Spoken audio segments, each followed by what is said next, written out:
So this episode, I'm going to talk about why I'm a Gnostic Christian, right? So what is a Gnostic Christian? So basically, I believe that 50% of the Bible is real, meaning it was people who interpreted something. But I believe that these people interpreted it from what was happening beyond the earth, right? So they were on the earth and they was just explaining what was happening on beyond the earth. But I don't think that all of it was real. I think a lot of it was BS that's fabricated by the creators of Christianity, pretty much. That's what I believe. I believe that the people who created Christianity fabricated what the original text was of the Bible. Meaning they took the Bible and it was they took the Gnostic teachings, some of these smart people that study like the stars and everything. They just studied everything. So it's like, okay, let's take what they did and we're going to just put it in. We're just going to put it in a book. We're going to bind it together, right? Bind, B-I, binding, and then B-I means by, like two, right? So they binded it together. Bull, right? Bull is like Taurus the bull. So they called it the Bible, right? And they made Christianity. But that's what I believe. So that's why a lot of the Bible teachings are is so much truth in it, because before it was even written, before the Bible was rewritten, right? It was a depiction of these great human people. So I believe that humans, we came from some gods of creation. So a God that created us, who put us on this earth, is it through enslavement? Are humans here to serve a creator? That's the question. That's the big question. And do I think that's true? I think it could be some truth in that. It could be some truth that humans are here to serve a creator.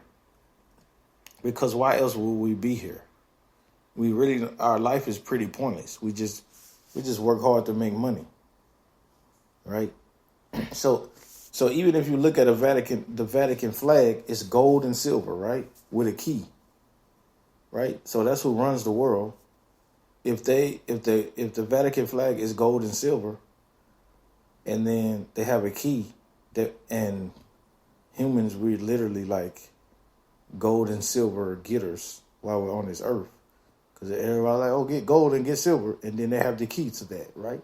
So that means there's energy in it, because gold and silver has energy.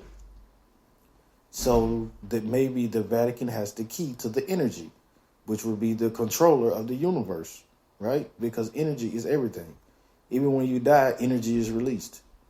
So that's what I'm saying. Even the Gnostics, that's what they said. So that would mean that creation is just creation, because even a human can create.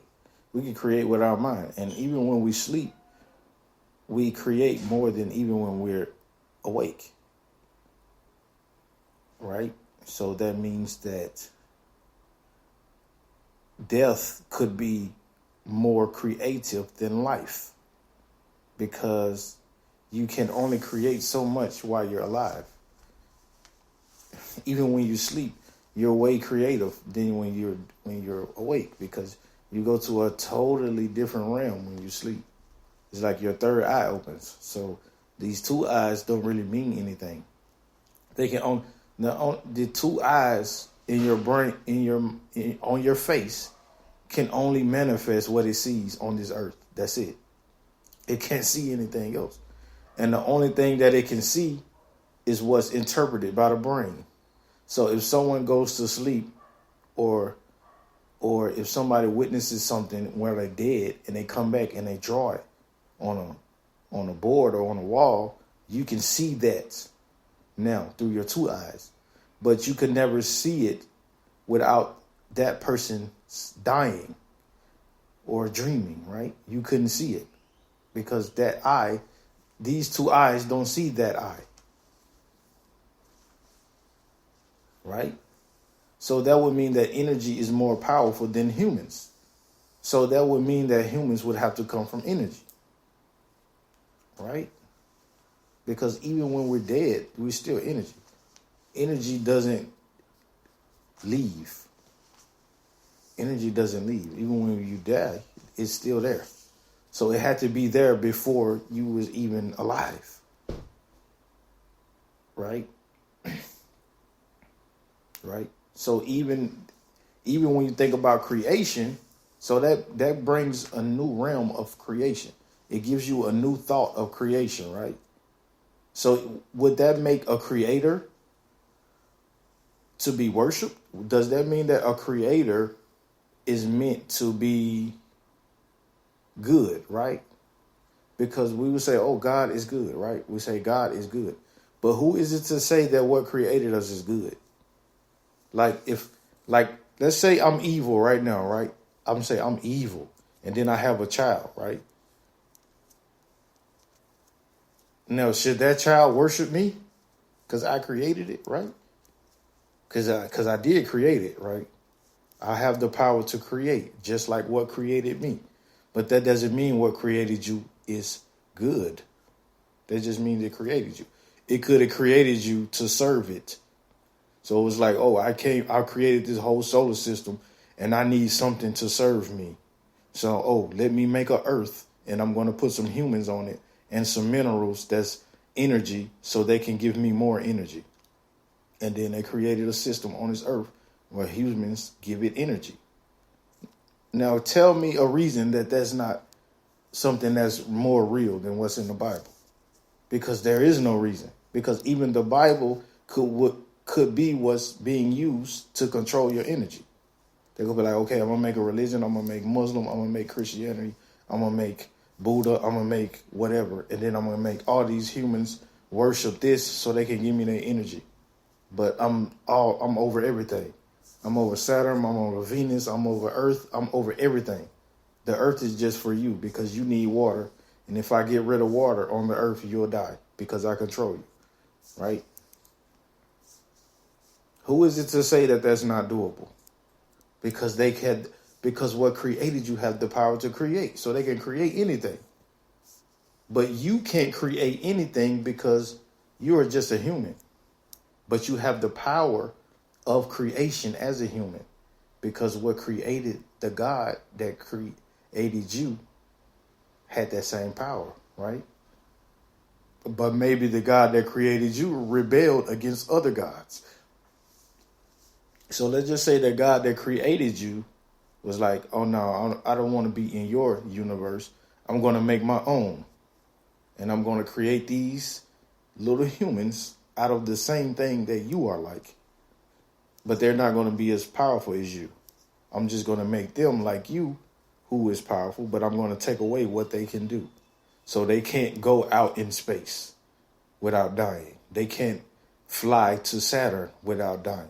They can't go to another universe without dying, right? But they still have chaos within them. Meaning when they stream and they die, then they can still go to another universe while they're asleep. Because I don't have the power to take that away from them. Because that was with them before I created them. So what's in the human is more powerful than the God that created it. It just took it where it was from and put it in the human. But it can't overpower that, right? It's just the energy that they put in it, right? So even with that thought, it could be that energy can be put in a human to serve what created it. Right? Because a human, for a human to even think like I'm thinking, they would have to think outside of the realm of religion, because the religion is what's being created to prevent this thought, right? That's why it was created by what created the human. So it uses other humans to control, to push that thought, and rewards that human on the earth, though. Right?